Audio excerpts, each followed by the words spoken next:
pertenece al Partido Social Cristiano, Movimiento Madera Guerrero. Abogado Henry Cocalón, tengo yo la escaleta de la entrevista, pero la sorpresa fue ayer enterarnos que el presidente Lenín Moreno cambia a 3 de los funcionarios del Frente Económico. Tengo ya el informe oficial del Gobierno Nacional. ¿Cuál es la opinión que le amerita al haber dado las gracias? Y le voy a nombrar para que la ciudadanía que no escuchó más temprano. Se refiere a Patricio Rivera, que estaba trabajando como consejero presidencial para la política económica, a Wilson Mayorga, gerente general del Banco de Desarrollo del Ecuador, y a Diego Martínez, miembro de la Junta Reguladora Monetaria y Financiera. ¿Habrá un cambio de orientación en esto de las medidas económicas que está tomando el actual gobierno? Bienvenido, buenos días. Muchísimas gracias, muy buenos días, un gusto compartir con usted, un saludo a todos los oyentes de Radio Forever. El Frente Económico es un desastre. Han querido aplicar las mismas recetas fiscalistas y estatistas que han marginado, pero al mismo tiempo han esquilmado al sector privado.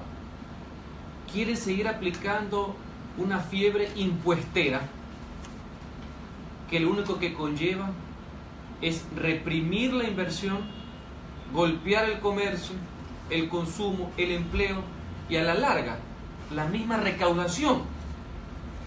El presidente, en mi criterio, demorado, pero tiene que despabilarse de esta gente, porque si no, la crisis económica existente que él ha reconocido y que su antecesor siempre negó, va a arrastrar al tema político.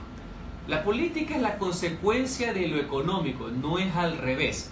Así que esa estabilidad política que tenemos, entre comillas, fruto del tema del diálogo y otras cosas más, cuidado, se ve afectado, y digo consulta incluido, por el pésimo manejo de personas que, aplicando las mismas medidas que nos llevaron a la debacle, piensan que ahora los resultados van a ser distintos. Así que un poco tardío, pero ahí se está faltando también ese ministro de Finanzas que no genera ninguna confianza, que ha hecho un mamotreto de ley de reactivación que lo que hace es fomentar la recesión, que no genera absolutamente nada y que lastimosamente entre parche y parche la ley, entre que le meten y le sacan artículos, mire usted lo que hicieron, ¿no? Vía administrativa le metieron una tasa que en realidad es un impuesto camuflado, nada más y nada menos que el tema de los importados. Así que, ¿y quién cree que es el afectado de eso? La primera víctima es el empleado. Sí, seguramente la persona que está desempleada y quienes están todavía lastimosamente marginados en la pobreza. Bien, pero de alguna manera vendría a ser como una especie de signo de cambio, puede ser, porque además también el ministro de Finanzas, Carlos de la Torre, él tomó el mismo discurso de Lenín Moreno y como que dio a entender que no había estado de acuerdo con las ideas de los 3 funcionarios que dejan el gobierno. Podría ser que quizás los otros eran los que pensaban y los que planificaban, porque venían también del equipo anterior con el presidente Rafael Correa, y en la práctica nada más él le tocó presentar el proyecto al presidente de la República. Vamos a asumir que fuera así. En ese sentido, ¿cómo está la discusión al interno de la Asamblea Nacional cuando Pavel Muñoz, el presidente de la Comisión Económica, presentó algo así como 100 reformas al proyecto, algunos artículos eliminados, otros incorporados y otros modificados? Mire, ¿se podrá sacar algo positivo de allí? Una reflexión antes de la contestación final. El presidente Moreno es el que dice que la mesa no se la dejaron servida, diría yo, torcida. Digo esto porque en los debates de la Asamblea, cada vez que a la gente le lanza país se le habla de crisis, usted no sabe cómo se ponen. Pero si yo les digo, pues si es el mismo presidente de la República que ha hecho esto. El presidente Moreno ha dicho que le dejaron el país sobre endeudado y él lo sigue endeudando. Está anestesiando el sistema, no está dando medicina, está dando anestesia. El mismo presidente Moreno, cuando presentó este malhadado proyecto de reactivación, ¿qué fue lo que dijo? Y digo textual, que las circunstancias en que él había asumido el gobierno lo obligaban a hacer ajustes tributarios, cierro comillas. Uno debe comprender que en el idioma cuántico que él maneja, lo que está tratando de decir es que estamos en la última, sino que él tiene una forma pues de decirlo, ¿no? Pero en el fondo, ellos lo quieren negar. ¿Cómo le va a cambiar hasta el mantel de esa mesa si tienen los mismos personajes, los mismos Doras y las mismas Taras? Entonces ahora, retomo tu pregunta. Escuché la intervención en el primer debate del ponente. Hemos sacado tal cosa. Ya no va a haber el tema de la responsabilidad solidaria de los accionistas para materia tributaria, ya no está. Entonces yo le decía en el debate, y que tengo que agradecerlo, es que nunca hubiera estado. O sea, ¿qué es lo que pasa ahorita? Quieren aparecer como un triunfo, como un avance, el no retroceder, y disculpen, no quiero decir la palabra porque es viernes, otra palabra más. O sea, no puede ser posible. Lo que se espera por parte del pueblo y la ciudadanía de la Asamblea es que nos convirtamos en un aliado de la prosperidad, que hagamos normas claras, precisas y concretas que fomenten el empleo, que dejen a un lado este modelo estatista, intervencionista, dirigista, que pensaba que solo ellos podían generar el ciclo económico cuando es la empresa privada, pequeña, mediana y grande, la llamada a generar riqueza y empleo. Pero no, otra gran cosa, ya no vamos a dejar la prohibición que deduzcan impuesto a la renta según las cargas familiares. Gracias, también te tengo que decir, pues si no estaba en discusión. Claro, es como que a alguien le dan 10 palabras y un día dice solo te voy a dar 5. Esta fórmula ya la aplicó al principio el correísmo, ¿no? Asustaba con que iba a hacer 10.000 cosas y después hacía una que era la que le interesaba y la gente como foca después tenía que las 9, yo no sé qué diablos hacer. No, así no es. Otra más. Ahora hay una flexibilidad con respecto al anticipo del impuesto a renta. No, señores, eso ni siquiera debería existir, porque el concepto es básico. Renta ganada, renta pagada. Pero como que el discurso va minando la mentalidad, y he escuchado directores de cámaras que dicen, muy bien, muchas gracias. O sea, yo te pago anticipadamente antes de saber si gano o pierdo. Claro, es que en el ahogado, el sombrero. Porque la lógica es que ni siquiera debería existir. Pero el cambio radical, ojalá o se hubiera dado, también hubiera sido un poco políticamente distanciarse casi 180 grados respecto al plan económico que le dieron a Lenín Moreno el 1 de octubre del 2016 en el Estadio Laucas, y él se comprometió a cumplir. Pero digo una cosa, ¿y cómo en la parte política él le dice samba canuta al antecesor, pero en la parte económica le dora la píldora? No, pues es al revés. Menos apodos, menos gritos, más empleo, más comida. ¿Cree entonces que debe tomar la decisión radical de modificar la mira? Pero por supuesto, y por lo menos hagamos algo. Yeah. Yo comprendo que hay gente que cree en el gradualismo, está bien, pero por lo menos que el mensaje, las palabras, la fuerza de las palabras, más cuando viene de un mandatario, sea un mensaje más positivo y no lesivo. Porque estas contradicciones a las finales son las que afectan la economía. Yo siempre aquí en estos micrófonos a lo largo de 2 años hemos conversado el tema de la ley de plusvalía. Ley nefasta, ley confiscatoria, 75% de impuesto a la compraventa de un bien. Terrible. Pero ¿sabe qué? Lo hemos conversado. ¿Sabe qué fue más terrible que la ley? Los ejemplos que ponía Correa. La carga emocional, ideológica, dogmática, traumas de por medio también, que le ponía. O sea, el ají que le puso la ley fue más perverso que la ley en sí. Ese es el mensaje, porque al final la economía se basa en la confianza. Abogado, hay que recordarlo que el ají es riquísimo, ¿no? Sí, pero a veces puede picar mucho también y causa problemas, ¿no? Hay otros elementos que han dicho, cuando la torta está bien dorada y dentro de la torta hay algún elemento que más bien hace daño. Y dicen otras palabras los analistas económicos, hablan hasta del cianuro en la práctica. Ahora, todo esto, usted acaba de decir que lo político, Lenín Moreno le ha dado la zamba canuta al expresidente Rafael Correa. Este tema, al parecer, también viene a ser como una ancla. Yo asumo que los 3 funcionarios que dejan el gobierno, cualquier cosa que estaban redactando tenían que decir, bueno, pero la economía popular solidaria, y se olvidaban de la empresa privada grande, se olvidaban de la banca privada inclusive, porque hablan de la banca pública y nada más.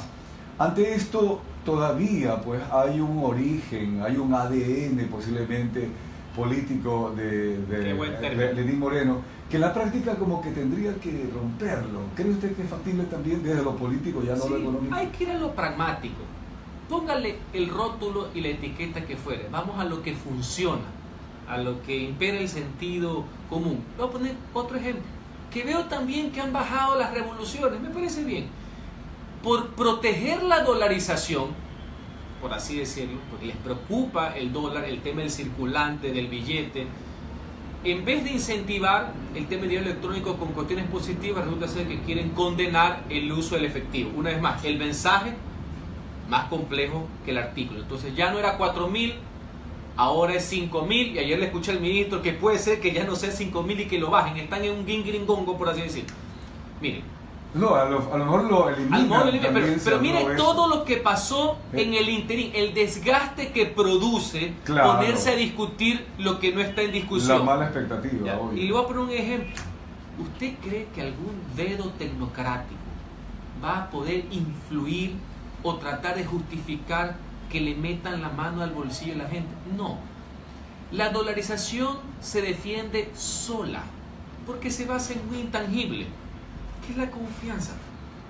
Pero estos creen, ese es el problema de los dirigistas, creen que de un escritorio pueden decidir qué es lo que la gente va a estudiar, va a trabajar, va a comer también, qué es lo que va a hacer con su vida. Por eso es que es un choque de modelos, ahí está el problema. De acuerdo, es que por eso la política, usted decía lo contrario, pero yo acepto obviamente su opinión, la política influye en la sociedad a través de que también la parte económica, y rebota contra la política. En este caso, para esta conversación, dirigirla a esto que parece que hay una confrontación interna de ese país.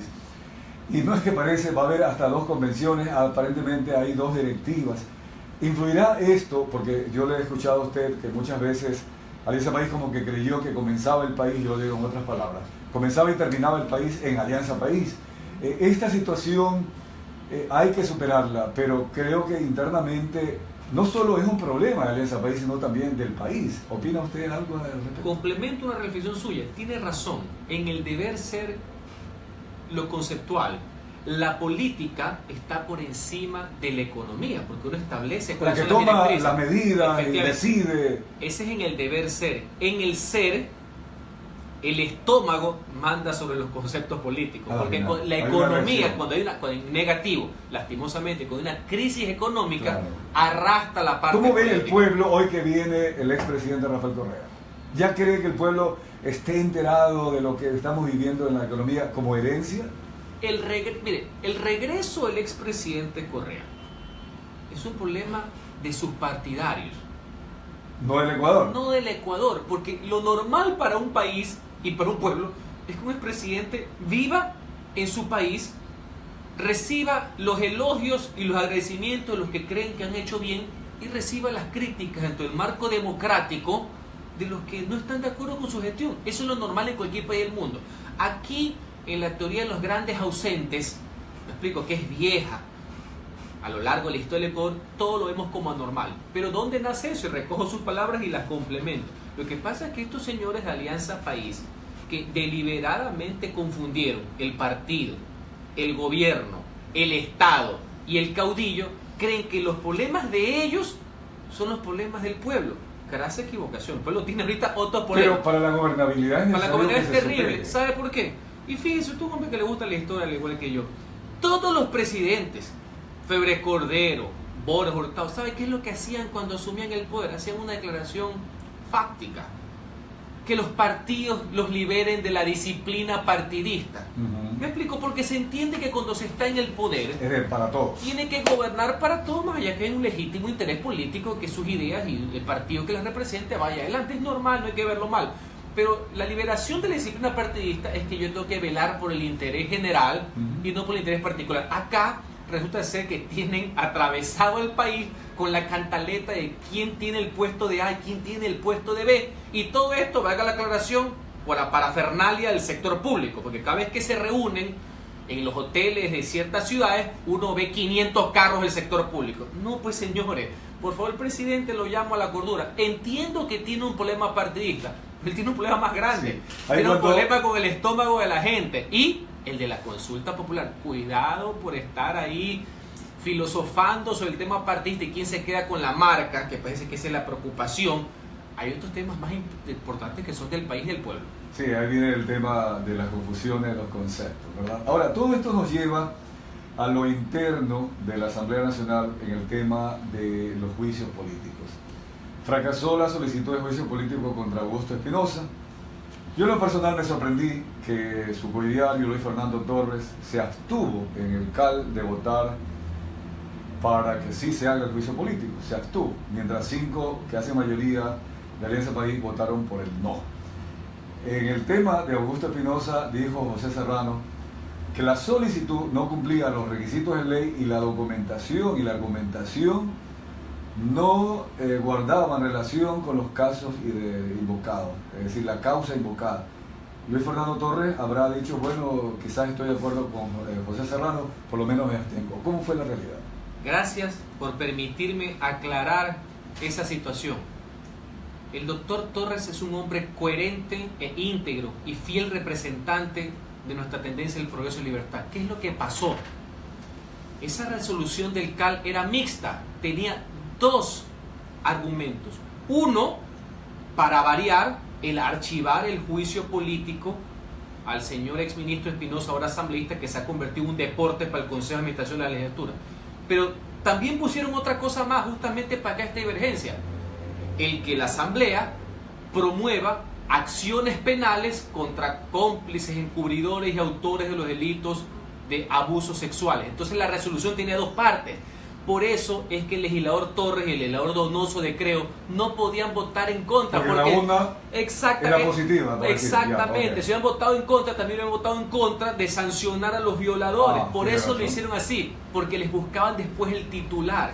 Entonces es bueno explicar, porque la ciudadanía no tiene por qué conocer los detalles, pero mi deber es rendirle cuentas a la ciudadanía y explicarle. Primer punto. Muy bien. Segundo, mire, ¿qué tal será el nivel del blindaje que tiene el CAL, abrogándose funciones que no tiene, con tal de alcahuetear ciertas actuaciones? Que al señor Espinosa, cuando era ministro del anterior régimen, también se lo llevó a juicio político. Y el CAL en ese momento presidido por Gabriela Rivadeneira, y eso ya es decir bastante, le dio paso. ¿Y dónde lo salvaron?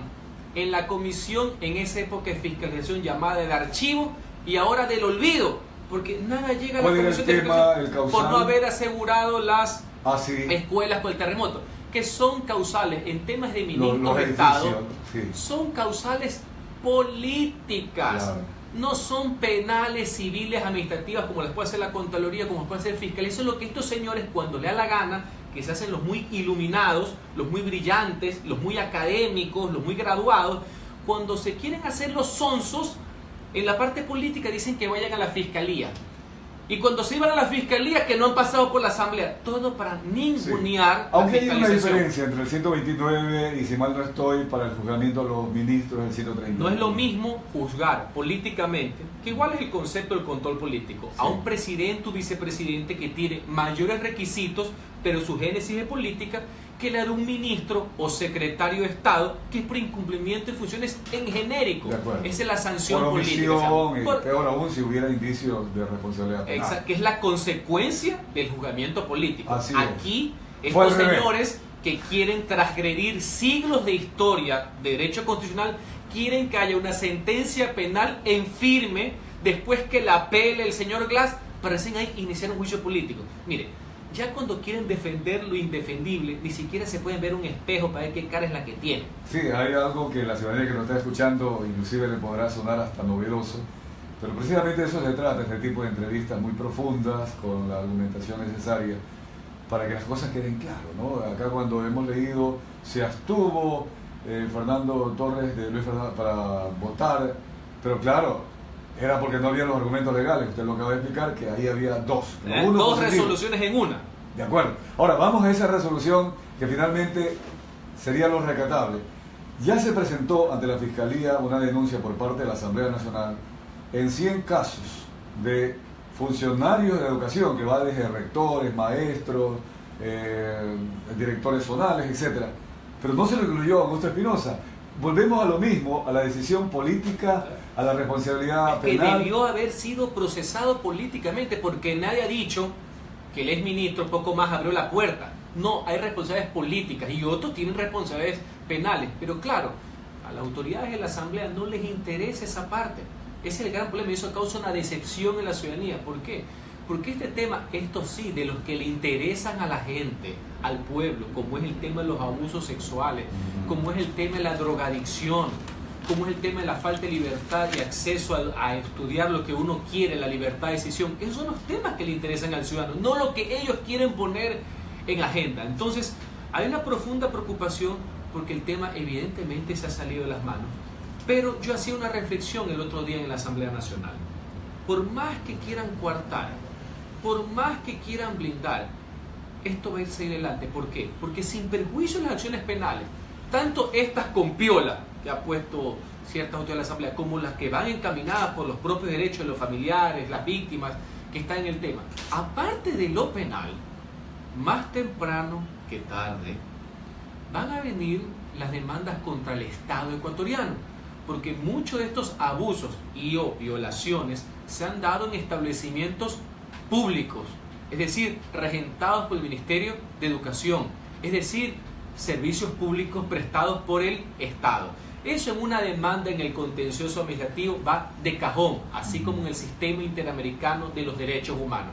Y una vez que se vaya y se sancione, lo primero que se dispone es el derecho de repetición, porque así como el Estado tiene que asumir esa responsabilidad contractual, le llaman los abogados en español, después tiene que apretar a los que causaron este problema. Entonces, todos esos funcionarios políticos, no políticos, administrativos, que se hicieron de la vista gorda, que no actuaron con diligencia, no estamos hablando de los que violaron en sí, van a tener que asumir la responsabilidad civil, administrativa y también por lo que el Estado va a tener que responsabilizarse. También pecuniaria. A ver, pero es que ahí todavía me queda una interrogante respecto a la responsabilidad de fiscalización de la Asamblea Nacional. Porque si llegáramos a esa instancia es obvio que el Estado lo es todo, incluyendo también la legislatura y los legisladores. Cada uno tendrá una responsabilidad. Pero mientras Serrano dijo esto, hay una clarísima, gravísima responsabilidad de funcionarios de mandos medios, rectores, inspectores de colegios y escuelas y directores provinciales, zonales que a pesar de que conocieron las denuncias, nunca interpusieron las denuncias penales. Ahí viene la omisión, puede ser hasta complicidad. Luego viene, él agrega, prácticamente dando a entender como que el ministro no conocía. Sin embargo, el Colegio de Abogados de Pichincha ha presentado pruebas de que el ministro sí recibió las quejas y sí recibió la información. No solamente, ¿ustedes están enterados de este tema? Pero por supuesto, y le digo algo más. En notas y crónicas que ha dado el diario Expreso, ha reflejado el conocimiento de los mismos. No estamos hablando de que él fue el autor, sino que estamos hablando de la responsabilidad que él tenía que política, exactamente. Y producto que el diario Expreso ha señalado con mucha prolijidad, para variar de nuevo el software correísta. Entonces, para distraer la atención de lo de fondo, que es lo que usted muy bien ha señalado, ya demandaron ante la Supercom la labor del Expreso. Aprovecho para expresarle mi apoyo irrestricto al medio y al periodista. Claro, lo que les interesa es que no se trate la noticia, que no se profundice en el tema, y claro, como los productos en televisión, para sancionar, está la Supercom. Sí, yo tengo el artículo de José Hernández que lo analiza desde una visión netamente periodística, profesional. Y esto del linchamiento mediático realmente no existe, y en ese caso especial para nada. Porque con esa teoría, y usted que está en el mundo de la comunicación, usted mañana con cualquier tema que usted está tratando y analizando, sí, con los pros y los contras, alto interés para la nación. Todo es linchamiento mediático, y eso es lo que le interesa al poder político. Para coartar la libertad de expresión. Sin embargo, hay una autoridad, el superintendente, y ya estaremos atentos a ver cómo actúa. Superintendente que tendrá que ser evaluado después de la consulta popular por el Consejo de Participación Nuevo de Transición y fiscalizado con la Asamblea una vez que tengan claro esto. Que se discute también al interno de la Asamblea Nacional. Hay alguna parte que yo creo que perdió esa opción, que creo que la lideraba Pavel Muñoz, de que quisieron sorprender a la sorpresa por tratar de zanjar sus peleas internas de que vamos a analizar el Consejo de Participación, y dijo: No estoy en contra de la consulta, no estoy en contra de la pregunta, no estoy en contra... Si no estás en contra de nada, ¿qué es lo que estamos hablando? Entonces decíamos hablar la pepa, pues. Y ahí se le cantaron cuál es el problema y se quedaron callados. Justamente usted intervino ahí, lo puede ver por televisión. Bien, ahora vamos finalmente el juicio a Jorge Glass, al vicepresidente Jorge Glass, abogado Henry Cucalón. Las circunstancias han ido evolucionando, ya el día de hoy se va a establecer ya y comenzará el juicio. Al parecer, igual, en la etapa de juicio va a haber una sentencia. Ante toda esta situación, ¿cree que, aunque lento como corresponde cuando se hace el debido proceso, derecho a la inocencia, la justicia ecuatoriana está funcionando? Para verlo de un plano global y de manera específica en este caso. El señor vicepresidente de la República, privado de la libertad para términos jurídicos, encarcelado para temas cotidianos, tiene derecho a su debido proceso administrativo, civil en la Contraloría, que ya ordenó su sanción cuando fue ministro y tiene derecho a impugnarla, así que no lo ha hecho en este momento. En la vía penal, en la Fiscalía, pese a que los que han querido taparse los ojos cada vez ven cómo se va confirmando la evidente responsabilidad penal que él ha tenido en el festín estratégico, y la política a todas luces, que siempre fue pública y notoria, porque ellos asumieron la dirección política de todas estas instituciones donde se ha comprobado que sistemáticamente, no aisladamente, se han generado hechos de corrupción. Pues bien, los mismos que hace 3 meses no permitieron que haya un enjuiciamiento político al vicepresidente, no les quedó otra por la fuerza de la circunstancia y la coyuntura, después que autorizar su enjuiciamiento penal. Mire, el derecho, por sobre todas las cosas, es lógica. En todas partes del mundo, lo penal es más grave que lo político, porque la sanción en el mundo político es la censura y destitución, o sea, la pérdida del cargo. En el mundo penal, la sanción es la pérdida de la libertad, que es lo más sagrado que tiene un ser humano. Pero los Alianza País, pues, todo lo han leído siempre al revés. Celebraban que autorizaban el enjuiciamiento penal, pero celebraban que archivaban el anterior juicio político. Pues bien, ahora las cosas han avanzado más rápido de lo previsto, confirmando lo que se tenía previsto. Hay una solicitud de juicio político firmada por todas las fuerzas de la oposición y un asambleísta de país, 64 miembros. Se presentó hace más de 2 semanas. El señor presidente de la Asamblea ha dicho que la semana que viene le va a dar trámite. No puede haber limitante alguno, no hay pretexto alguno. El CAL no es tribunal, el CAL no es el pleno.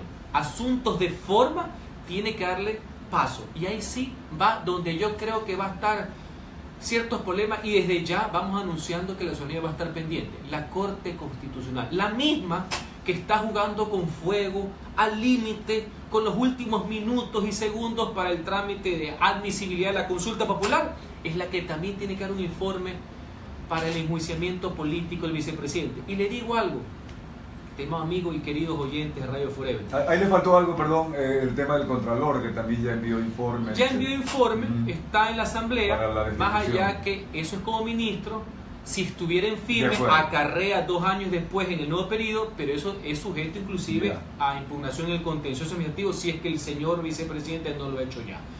Pero hay un tema adicional que es bueno que la ciudadanía conozca, porque todos, así como todos los caminos conducen, civil, administrativo, penal y político, que el señor vicepresidente no puede ejercer como el suyo, no lo está haciendo y no va a poder ejercer el puesto de vicepresidente, no solamente por temas legales, sino porque él ha defraudado la confianza ciudadana y él sabe que está caído. Es que la Corte Constitucional juega un papel primordial en todo, porque así como pasa en la vía del juicio político, también tiene que pasar si es que se le quiere aplicar al vicepresidente después de 90 días de ausencia notoria que tiene por no poder ejercer su cargo. También la Corte Constitucional, según el artículo 145, numeral 5, también tiene que dar un informe para que la Asamblea pueda resolver la cesación del vicepresidente por ausencia temporal. También, es decir, la Corte juega un rol en todas las vías. Esta vía que le estoy comentando, ya el señor vicepresidente va por el día 50, creo, de los 90 que prescribe la ley. Así que ojo con el tema, ojo ciudadanos, es la Corte, esa de origen correísta genético, por así decir, la que tiene que ponerse al lado de la Constitución, de la ley, de la justicia y del pueblo. constitucional. La que tiene la consulta, la que tiene que dar el informe de admisibilidad del juicio político, la que tiene que dar el informe de admisibilidad de la ausencia temporal. Todo pasa por la Corte. Esa fue la arquitectura institucional que hicieron los que sabemos. Donde ahí pues en la Corte, más allá del respeto personal que me merece su integrante, pues es obvio que así como hicieron en las enmiendas, han sido bastante serviles, por decir una palabra elegante a estas alturas de la mañana, por decir elegante al poder político, bastante elegante. Y aprovecho para decir algo, porque ahí veo que los correístas, la facción correísta, como le denominan, están que los tratan de amedrentar jurídicamente, diciendo que cómo diablos van a decir lo contrario a lo que dijeron en el 2015 con el tema de la reelección indefinida. Muy simple, lo más hacia lo menos. Si en el 2015, no sé si voluntariamente los obligaron a decir que 100 personas en un recinto parlamentario podían reformar la Constitución para implementar una reelección indefinida, quizás la reforma electoral más importante en un sistema republicano presidencial, simple, ahora tienen que darle la viabilidad para que millones de ecuatorianos en una consulta también puedan decir lo mismo. Si 100 pudieron tomar esa decisión, ¿por qué millones de ecuatorianos pueden hacer lo mismo? Así que una clase de lógica. Mandantes, pues los mandantes, no solo es el número, sino los mandantes de los que es que hay que ponérselas facilito, porque a veces se hacen los que no entienden. Entonces dejémosela así, pero minuciosamente desglosada, para ver si así no se hacen los gringos. Bueno, me ha dado mucha satisfacción, abogado Henry Cucalón, ha venido usted con las pilas bien cargadas y con la información oportuna para que la ciudadanía conozca de los interiores de la Asamblea Nacional y sobre todo los conceptos constitucionales y legales. Porque la idea de este informativo es justamente, insistimos siempre, hay que avanzar en esa educación cívica, política. Y creo que en estos días, este embrollo de alguna manera, ¿verdad?, se está como clarificando. Vamos a ver qué pasa de aquí en más con el asunto económico, el asunto político, especialmente para que la ciudadanía no siga pagando la factura sin saber qué es lo que está pagando. Absolutamente de acuerdo, hay que ser positivos, el Ecuador tiene salida, debemos ir a una gran convergencia nacional, en eso yo rescato, yo soy crítico y opositor del presidente Moreno, pero rescato el concepto de la cordialidad cívica como un precepto democrático para salir adelante. Creo que debemos hacerlo, creo que deben alejar obviamente a las personas que en vez de llevarnos por una ruta y un sendero de progreso, nos llevan a paso acelerado a un franco retroceso que tiene un impacto económico, social, principalmente en los más pobres de la clase media, pero que el Ecuador tiene salida, la tiene, y la esperanza debe estar de pie. Sí, yo aspiro que ya esa aceleración hacia el fracaso se haya detenido y que esté, como dijo el presidente Lenín Moreno, se está respirando aires de libertad, dijo él, yo diría aires democráticos. Que no es una concesión, pero parecería que es un avance. Parecería. Muchas gracias, abogado Henry Cucalón. Gracias a ustedes. Vamos al corte.